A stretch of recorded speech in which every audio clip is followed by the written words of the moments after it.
इस लॉकडाउन ने बहुत कुछ सिखा दिया। मुझे लगता है कि पृथ्वी पर एक तरीके से ये एक टर्निंग पॉइंट है। जैसे हमारे जीवन में एक टर्निंग पॉइंट आता है, मैं भी महसूस करता हूँ अपने जीवन में, हर इंसान करता है, और जब उसकी जिंदगी बदल जाती है। पृथ्वी पर भी इस समय जो ये महामारी है, ये भी एक टर्निंग पॉइंट है और बहुत कुछ बदलने वाला है। शायद अंदाजा भी नहीं लोगों को। जीवों की उत्पत्ति कैसे हुई, कब हुई, कैसे, और जिज्ञासा रहती है मन में, और बहुत कुछ सोचने की इच्छा करती है कि हम जाने और समझें कि जीवों की उत्पत्ति हो कैसे गई। बहुत सारी कहानी, किताब, एक्सपेरिमेंट, रिसर्च है। 1613 में भी हैं और भारतीय वैज्ञानिक की भी हैं, जो भारतीय मूल के वैज्ञानिक भी रहे हैं। लेकिन इसके अलावा उसके बाद 1953 में मिलर ने जो फाइनल एक प्रयोग किया, उसके बाद प्रैक्टिकली समझ में आया कि जीवों की उत्पत्ति ऐसे हो सकती है। बड़ी अजीब सी बात है कि मेरठ में भी जाने अनजाने में एक ऐसा प्रयोग हो गया जो जानबूझकर नहीं किया गया था। और दुनिया में देखा जाए तो ऐसे बहुत सारे प्रयोग हैं जो अनजाने में ही हुए और फिर बाद में दुनिया को पता चल गए। ऐसे ही जीवों की उत्पत्ति का एक प्रत्यक्ष उदाहरण हमें देखने को मिल गया मेरठ में। क्या कई सारे सवाल हमारे जहन में आते हैं, जिज्ञासा आती है, तो उनके सवालों के जवाब भी मिल रहे हैं। पहले विषाणु आया, ये जीवाणु।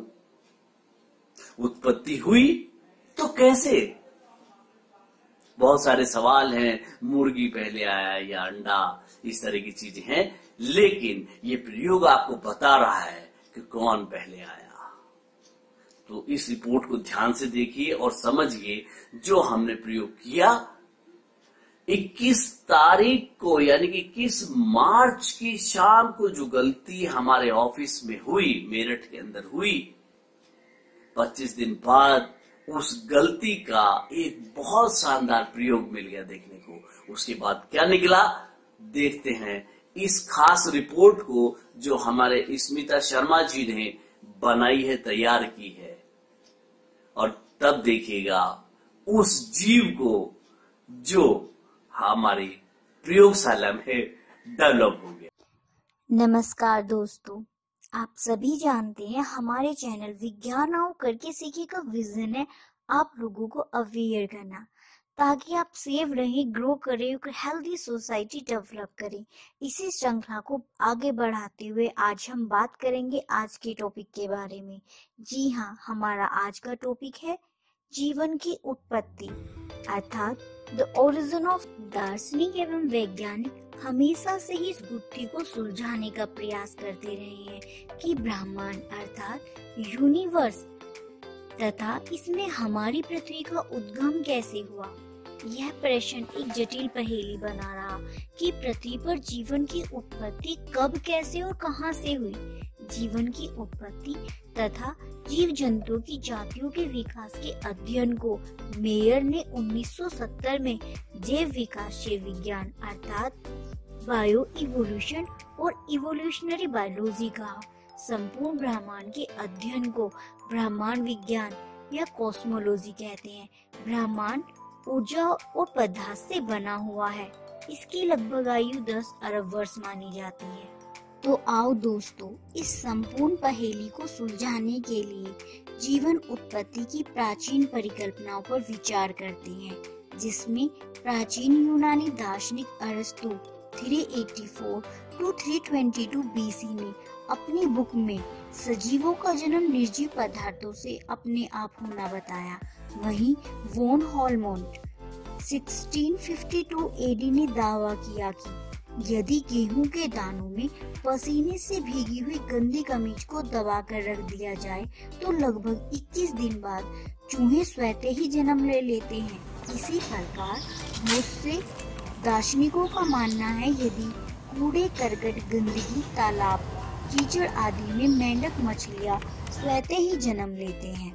आज भी बहुत से व्यक्ति यह मानते हैं कि शरीर की गंदगी से जो पिस्सू आदि पैदा हो जाते हैं। 17वीं शताब्दी तक स्वैत जनन मत ही प्रचलित था, किंतु 18वीं व 19वीं सदियों के वैज्ञानिकों ने प्रयोगशालाओं का निर्माण किया और उसके आधार पर अपने प्रयोग दिए, जिनमें फ्रांसिस्को रेड्डी ने 1626 से 1697 में बताया कि जीवन की उत्पत्ति के विषय में अंधविश्वासों को तोड़ने के लिए मरे हुए चूहों, मछलियों तथा सांपों को कई जारों में रखा।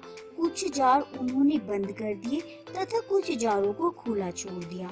खुले जारों में क्योंकि मरे हुए चूहे, मछलियों आदि पर मक्खियां पहुंच रही थी, अतः कुछ दिनों पश्चात इन जारों में मक्खी के लार्वा जन्म लेकर चलते फिरते दिखाई दिए तथा कुछ समय बाद नई मक्खियां बन गई।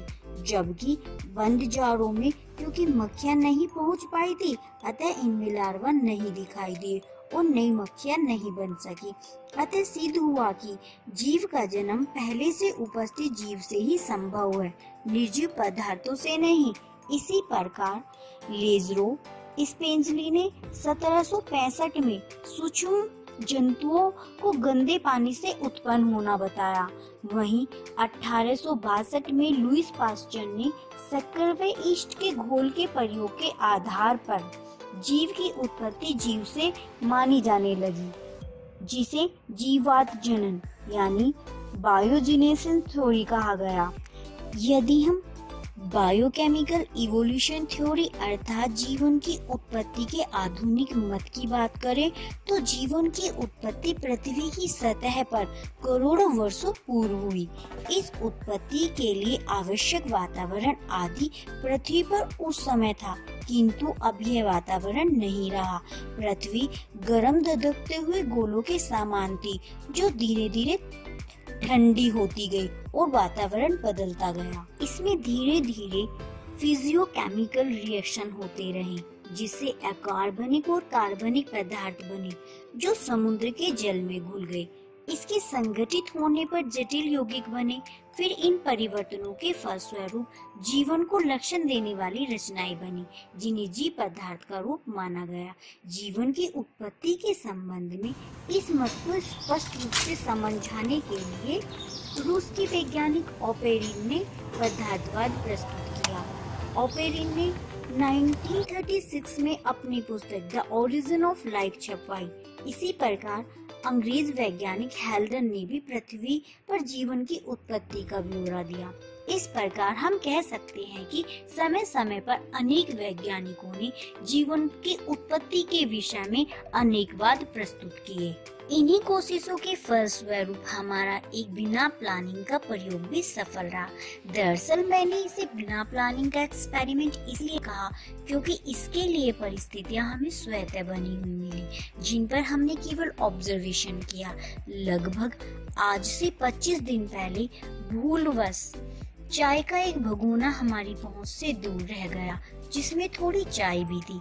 लगभग 25 दिन बाद जब हमने आकर देखा तो उसमें एक तीखी दुर्गंध आ रही थी और कीड़े भी रेंग रहे थे, जिसे समझने के लिए हमें लुईस पास्चर की शक्कर और ईस्ट के प्रयोगों से प्राप्त परिणामों को समझना होगा। जिस प्रकार पास्चर ने शक्कर और ईस्ट का घोल उबालकर उसमें उपस्थित जीवाणुओं को नष्ट कर दिया था, उसी प्रकार जब हमने चाय को उबाला तो उसमें उपस्थित जीवाणु नष्ट हो गए।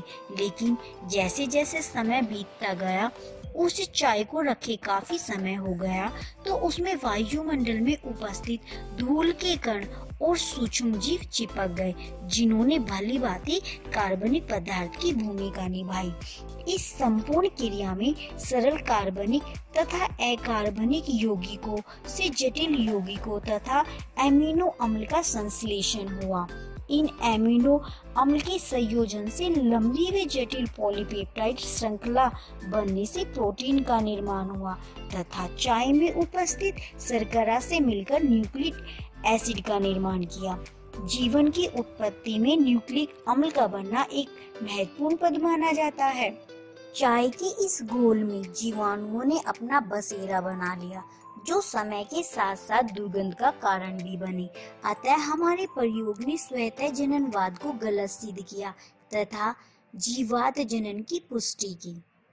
जब अब शारीरिक सौंदर्यता बढ़ानी होती है तो आप जिम में जाते हैं, लेकिन जब आपको पर्सनैलिटी तो इंप्रूव करनी हो, साथ साथ ही मानसिक पर्सनैलिटी इंप्रूव करनी हो, तो आप कहाँ जाएंगे?